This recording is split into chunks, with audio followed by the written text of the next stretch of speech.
30 Weights 40 నా గిఫ్ట్లు నాకు ఇచ్చాయి. ఇది ఓ టాలీవుడ్ కుటుంబ కథా చిత్రం. రేపు డిసెంబర్ 4న నాగ చైతన్య శోభిత యొక్క వివాహం జరగబోతోంది. దీనికి సంబంధించి వెడ్డింగ్ వీడియో రైట్స్ చాలా పెద్ద ఎత్తున నెట్ఫ్లిక్స్కి అలాగే వేరే ఒక దానికి సంబంధించిన కూడా ఇచ్చినట్టు తెలుస్తుంది.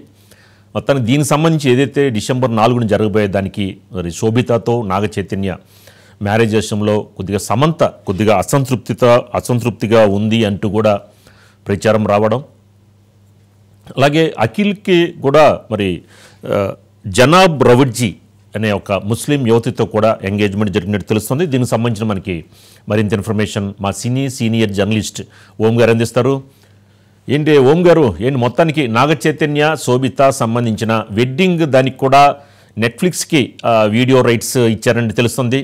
అలాగే అఖిల్కి అలాగే జనాబ్ రవిడ్జీ ఏంటి వీళ్ళిద్దరి మధ్య కూడా గత 6 ఏళ్ళుగా ప్రేమాయణం సాగుతోందని కూడా బయటకు వచ్చిన న్యూస్. దీనికి సంబంధించిన అప్డేట్స్ ఏంటి ఓం గారు? అంటే సినిమా రంగంలో కొన్ని సహజంగా ఉంటాయండి.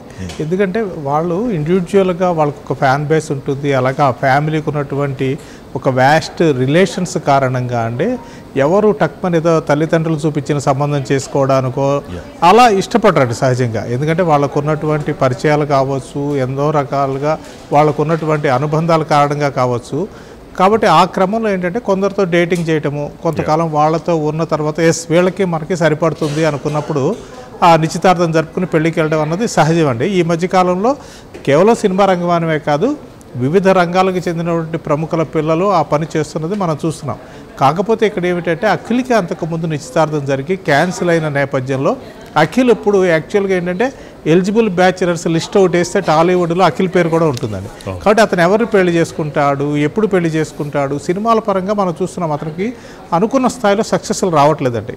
కాబట్టి సినిమా ఏదో సక్సెస్ అయితే తప్పితే పెళ్లి చేసుకోవడం ఏమిటి అనేటువంటి సందేహాన్ని కూడా కొందరు అక్కినేని అభిమానులే వ్యక్తం చేసిన సందర్భాలు ఉన్నాయి. కాబట్టి ఈ నేపథ్యంలో ఏంటంటే నిన్న ఎప్పుడైతే నాగార్జున గారు మా అబ్బాయికి పెళ్లి నిశ్చయమైంది, మేము అలాగే తాంబూలాలు కూడా పుచ్చుకున్నాము, అంటే ఎంగేజ్మెంట్ జరిగింది అని చెప్పిన తర్వాత అందరూ ఎంక్వైరీ చేయడం మొదలుపెట్టారు. అసలు ఈవిడ పేరు ఎప్పుడు మనం వినలేదు, జైనాబ్ అనేటువంటి ఆ మహిళతో అసలు ఎంతకాలంగా ఉన్నారంటే నాగార్జున గారు చెప్పిన మాటల ప్రకారం ఏంటంటే మా అబ్బాయి ఆ అమ్మాయి కలిసి కొంతకాలంగా అంటే ఒక రకమైనటువంటి ఒక పరిచయం ఉంది, అలాగే వాళ్ళ మధ్య ప్రేమ ఉంది, ఈ రోజున వాళ్ళకి ఎంగేజ్మెంట్ కూడా జరిగిందని చెప్పారు. కాబట్టి అందరూ అనుకోదంటే చాలా గోప్యంగా ఉంచాడు అఖిల్ ఇప్పటిదాకా కూడా తన ప్రేమ వ్యవహారాన్ని. ఎందుకంటే ఆవిడ సినిమా రంగానికి చెందిన ఆవిడ కాదండి, పారిశ్రామికవేత్త కూతురు, అలాగే వైఎస్ఆర్సీపీకి చెందినటువంటి వాళ్ళ ఫాదరు వైఎస్ఆర్సీపీతో సత్సంబంధాలు ఉన్నటువంటి వ్యక్తి. కాబట్టి ఆ రకంగా చూసినప్పుడు అందరూ కూడా ఓహో అందువల్ల మన దృష్టిలో పడలేదేమో అనుకున్నారు. కానీ యాక్చువల్గా వాళ్ళ ఫ్యామిలీకి అండి ఎవరైతే ఈ జైనాబ్ అనే ఆవిడ ఉందో ఆవిడ అన్నయ్య కావచ్చు, అలాగే వాళ్ళ ఫాదర్ కావచ్చు, వాళ్ళకి సినిమా రంగంతో సంబంధాలు ఉన్నాయండి. ఎందుకంటే అంతకుముందు కొంతకాలం క్రితం వాళ్ళ అన్నయ్య వివాహం జరిగినప్పుడు సినిమా రంగానికి చెందిన చాలామంది ప్రముఖులు అక్కడ హాజరయ్యారు. కాబట్టి ఆ రకంగా సినిమా రంగంతో వాళ్ళకి టచ్ ఉంది. కానీ వాళ్ళు సినిమా రంగంలో లేకపోవడం వల్ల ఈ విషయాలు చాలామంది తెలియదు. అయితే ఈ మధ్యకాలంలో ఏమైందంటే అండి అప్పుడు అక్కినేని నాగేశ్వరరావు జయంతి ఉత్సవాల సందర్భంగా ఫ్యామిలీ గ్యాదరింగ్ జరిగినప్పుడు అక్కినేని ఫ్యామిలీలో పెళ్లి కాకుండా ఉన్న వాళ్ళు చాలామంది ఉన్నారండి. ఇప్పుడు సుశాంత్ ఉన్నాడు, నాగార్జున గారి మేలడు, అతను ఇంకా పెళ్లి చేసుకోలేదు. కాబట్టి వీళ్ళందరికీ కూడా కూర్చోబెట్టి నాగార్జున కావచ్చు, అందులో ఉన్న పెద్దలు కావచ్చు, మీరు ఇంకా లైఫ్లో సెటిల్ కావాలి, ఎందుకంటే 30+ వచ్చిన తర్వాత కూడా మీరు ఇంకా ఇలా పెళ్లి చేసుకోవడం ఉండడం కరెక్ట్ కాదు, మీకు నచ్చిన వాళ్ళు ఎవరు ఉంటే చెప్పండి, మాట్లాడదాము, మనం ఒక ఫ్యామిలీని అలా కంప్లీట్గా ఎవరొకరు మ్యారేజ్ కాలేదో వాళ్ళందరూ కూడా ఒక హితవు వాక్యాలు పలుకుతుంటే తెలుస్తుందని. అందులో భాగంగానే ఇప్పుడు నాగ చైతన్య విడాకులు తీసుకున్న తర్వాత ఆయన శోభితతో కొంతకాలంగా కలిసి ఉంటున్నా కానీ పెళ్లి చేసుకోవడం అన్నది మాత్రం ఇప్పుడు జరుగుతుంది, డిసెంబర్ 4వ తారీఖు జరుగుతుంది. అలాగే అఖిల్ కూడా తన మనసులో మాట చెప్పాడు, వాళ్ళు అంగీకరించారు. ఎందుకంటే మతాంతర వివాహం అనేది అక్కినేని గారి కుటుంబంలో కొత్త కదండి. ఇప్పుడు అమ్మలా గారు ఉన్నారు, ఆవిడ తండ్రి బెంగాలీ కానీ తల్లి ఐరిష్. సరే నాగ చైతన్య చేసుకున్న సమంత కూడా క్రిస్టియను, ఇప్పుడు అఖిల్ ముస్లిం అమ్మాయిని చేసుకున్నాడు. కాబట్టి అందులో తప్పేం లేదు. అలాగే వయసు పరంగా కూడా కొందరు ఏంటంటే ఆవిడ పెద్దదని, కొందరు లేదు ఆవిడే చిన్నది 3 ఏళ్ళు అని రకరకాల వార్తలు వస్తున్నాయి. సరే ఆ చర్చని పొడిగించడం కరెక్ట్ కాదు, కానీ చర్చించడం కూడా కరెక్ట్ కాదు.